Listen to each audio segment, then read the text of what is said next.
हम लोग किसी परेड में 616 सदस्यों वाली एक सेना की टुकड़ी है को 32 स्तंभों वाले एक आर्मी बैंड के पीछे मार्च करना है। क्या है? 32 बैंड वाले आर्मी, दोनों समूहों को समान संख्या वाले स्तंभों में मार्च करना है। ये भी यहाँ पे देखना है, समान संख्या, ये सब वर्ड को नोट करना है। समान से मार्च करना, उनमें स्तंभों की अधिकतम संख्या, अधिकतम संख्या, ये सब वर्ड क्या है जिसमें कि वो मार्च कर सके।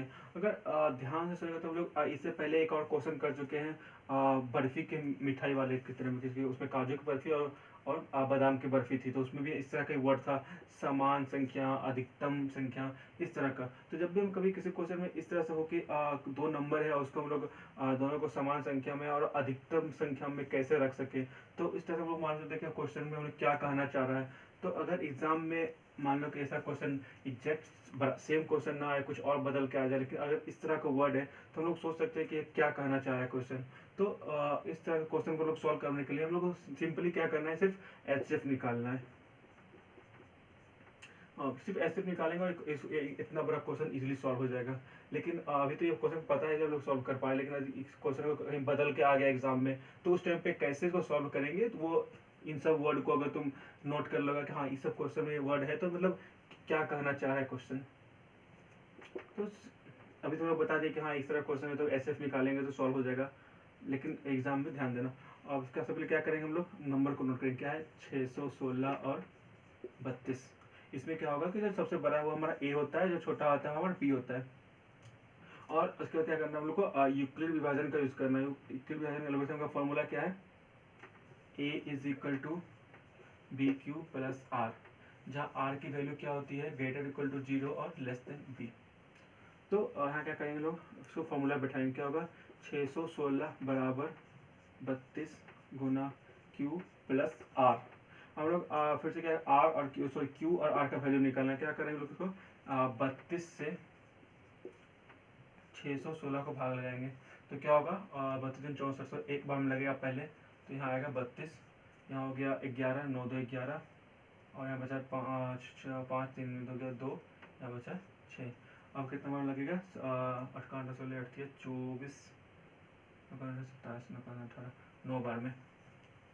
तो 9 18 के 8 बाकी 1, 9 18 27 1 28, यहाँ क्या बचा हमारे पास, 8 8 16, यहाँ बचा, यहाँ ये कट गया, ये कट गया, तो ये 8 हमारा क्या आ गया, आर, ये हमारा क्यू है, ये हमारा ए है, ये हमारा बी है।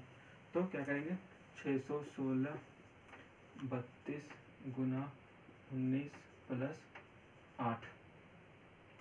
तभी क्या हमारा कि जीरो नहीं हुआ। अगर हम क्या पता, अगर जीरो नहीं होता हम लोग फिर तो नेक्स्ट स्टेप पे जाते हैं। नेक्स्ट स्टेप में ये हमारा यहाँ पे आ जाता है 32 गुना 8 गुना क्यू प्लस आर। अब क्या करेंगे हम लोग, इससे इसको भाग लगाएंगे, तो क्या होगा, 8 से हम लोग जब 32 को भाग लगाएंगे तो 8 चौक 32 आएगा, या हमारा जीरो हो जाएगा। तो आर का वैल्यू क्या हो गया, जीरो हो गया।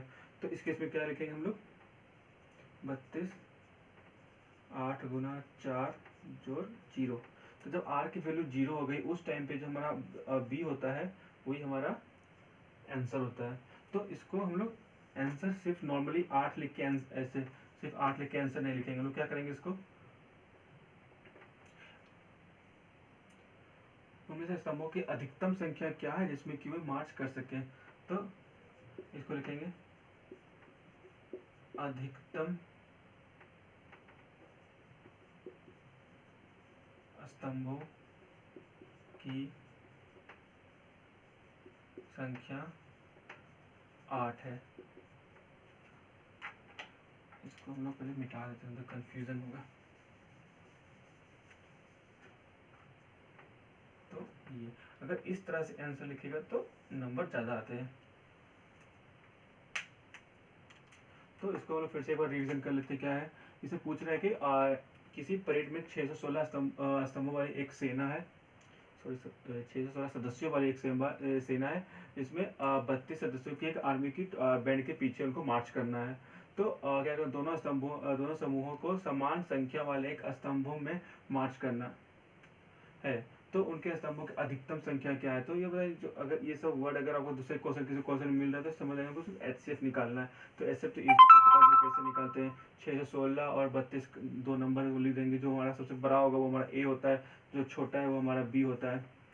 तो ये हमारा ए है और बी, उसको एक क्यूब में दिखाएंगे तो क्यू और क्यू और में निकालना है। जो क्यू क्या होगा यहाँ पर, क्यू को हम लोग क्या निकालने के लिए क्या करते हैं, छोटे बी से हम लोग ए में भागा लगाते हैं।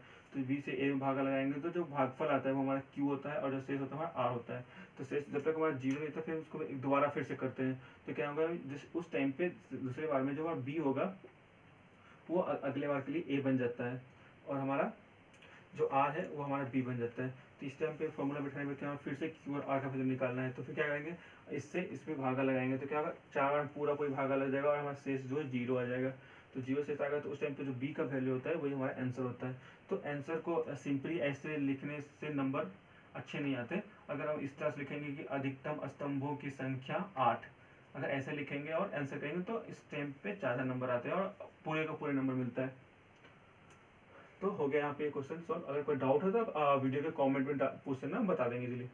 Okay, thank you.